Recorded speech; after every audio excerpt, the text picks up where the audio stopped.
13 जनवरी 2025 महाकुंभ आरंभ होता है हमारे देश में।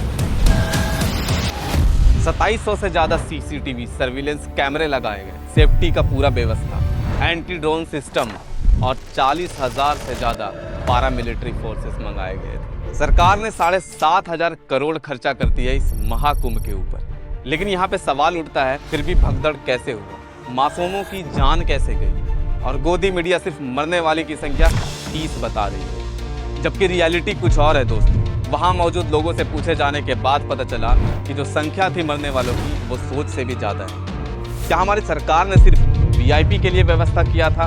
अगर लोग ना जाए तो देशद्रोही, लेकिन चले गए तो जान की कोई सेफ्टी नहीं। वाह। इसलिए हर व्यक्ति को आना चाहिए, जो नहीं आएगा वो पछताएगा, वो देशद्रोही कहलाएगा। आखिर क्या हुआ ऐसा महाकुंभ मेले में जो भगदड़ का माहौल बना? आखिर कारण क्या था भगदड़ का? क्या प्रशासनिक व्यवस्था सिर्फ वीआईपी के लिए था, या फिर ये सरकार की मिस मैनेजमेंट थी? क्या ये गरीब मासूम लोग वहाँ पे मरने के लिए आए थे? चलिए आज की इस वीडियो में हम जानने का प्रयास करेंगे कि आखिर हुआ क्या था इस महाकुंभ मेले में।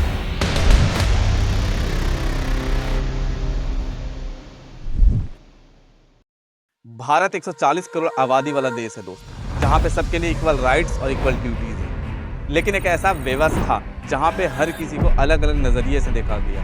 एक तरफ हाई क्लास जिसको लोग वीआईपी कहते हैं, उसके लिए भर भर की फैसिलिटीज़, और एक तरफ लोअर क्लास जिसके लिए कोई भी सेफ्टी का पाबंद नहीं। मैं बात कर रहा हूँ उसी महाकुंभ का, जहाँ पे हिंदू सनातनी का जीता जाता एक प्रतीक है, जहाँ पे हर कोई सम्मान है, चाहे वो देसी हो या फिर विदेशी। जहाँ पे एक वीआईपी इंटरेस्ट के लिए टेंट हाउस बनाया गया, सर्किट हाउसेस बनाया गया, वीआईपी के लिए एक अलग स्पेशल घाट्स, मोटर बोट्स जैसी फैसिलिटीज प्रोवाइड किया गया, 24/7 कंट्रोल रूम और प्रोटोकॉल मैनेजमेंट।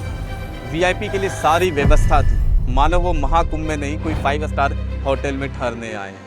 लेकिन उस मासूमों के लिए, गरीबों के लिए कुछ भी व्यवस्था नहीं है। मेरा ये सवाल सीधे सीधे आदित्यनाथ योगी जी से है कि अगर उम्मीद 40 करोड़ लोगों का था तो फिर ये सेफ्टी का ख्याल क्यों नहीं रखा गया? चाहे व्यवस्था अच्छा हो या ना हो, लेकिन उनकी कैलकुलेशन बहुत अच्छा था कि अगर हमारे इस महाकुंभ अवसर पे 40 करोड़ लोग भी आते हैं और हर व्यक्ति अगर 5,000 रुपया खर्च करता है तो हमारे स्टेट इकोनॉमी को सीधे सीधे 2 लाख करोड़ का कंट्रीब्यूशन मिलेगा। सवाल ये है, क्या इस कंट्रीब्यूशन में आम जनता लोग शामिल नहीं थे? आज से कुछ साल पहले हमारे मोदी सरकार और आदित्यनाथ योगी जी ने ये कहा था कि VIP cultures are not acceptable. हर वो इंडियन इम्पॉर्टेंट है, एवरी पर्सन इज इम्पॉर्टेंट। लेकिन आज जस्ट इसका महाकुंभ में उल्टा हुआ है दोस्तों, और सरकार बहुत जल्द 40 करोड़ आंकड़ा पार कर लेगी। अभी तक इस महाकुंभ में 29 करोड़ 65 लाख डिवोटीज ने स्नान कर चुके हैं। मेरा सवाल आम जनता से, हमारी प्रशासन से है, हमारी सरकार से है, लेकिन ये गोदी मीडिया कहीं भी इसका जिक्र नहीं कर रही है। इस न्यूज़ को हाईलाइट बनाने के जगह पे दबाया जा रहा है। ये डेड बॉडी वहाँ पर थी, जब आपने देखा अपने आप, तो 150-200 डेड बॉडीज थी सारी भगदड़। मतलब मुझे लगता है कि 100-150 आदमी से इस भगदड़ में कम से कम 100-150 आदमी गए। बस लाशें काउंट हो रही है, यहाँ से उठा के जा रही है। जो भगदड़ हुई है उसका किसी वीडियो में, किसी चैनल में कैजुअलिटी का कहीं जिक्र ही नहीं है। और पानी नहीं था लोगों के पास, पानी। हमारे पास पानी खत्म हो गई तो आपने देखा इतने कार्ड यहाँ पे लावारिस हैं, इसका मतलब ये लोग कहाँ चले गए? इतने सारे आधार कार्ड, आईडी लोगों के यहाँ फेंकी गई है, ये कहाँ चले गए? एक रिपोर्टर जो यहाँ की सच्चाई को सामने लाना चाहता था, उसे भी मार करके भगा दिया गया। धक्का क्यों देंगे? धक्का क्यों देंगे? अरे इधर दिखाओ, जरा इधर दिखाओ कैमरा। और हमारे प्रसिद्ध बाबा मरने वाले लोगों को इंसाफ के जगह पे इमोशनल सपोर्ट देने का प्रयास कर रहे हैं। मरना सबको है, पर कोई गंगा के किनारे मरेगा तो वो मरेगा नहीं, मोक्ष पाएगा।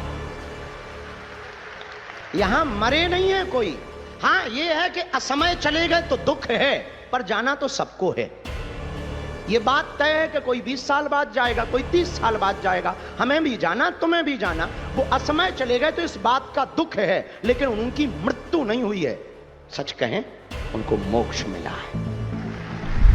ये कोई भगदड़ नहीं था दोस्तों, ना ही कोई दुर्घटना था। ये एक आपके लिए एक आईना था कि हमारे इस मिडिल क्लास लोगों की हमारे देश में कितनी वैल्यू है, उनकी जान की कीमत कितनी है। वो माँ जो अपने बच्चे को हाथ में लेकर के गंगा तक गई थी, सोची थी कि पुण्य मिलेगा, लेकिन वापस सिर्फ खाली हाथ आई। एक पिता जो अपने परिवार के साथ आस्था का सफ़र तय करने निकला था और उसकी लाश शायद लाखों लोगों के पैरों तले दब कर रह गई दोस्तों। यहाँ पे एक बात तो साफ है दोस्तों, अगर आप लोअर या मिडिल क्लास से हो तो सरकार के नज़र में आपकी जान की कोई कीमत नहीं, कोई वैल्यू नहीं है। सवाल 30 या 300 लोगों की मौत का नहीं था दोस्तों, सवाल इस व्यवस्था का था जो सिर्फ और सिर्फ VIP के लिए किया गया था।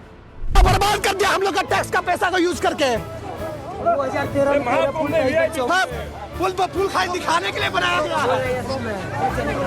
कौन सा बाबा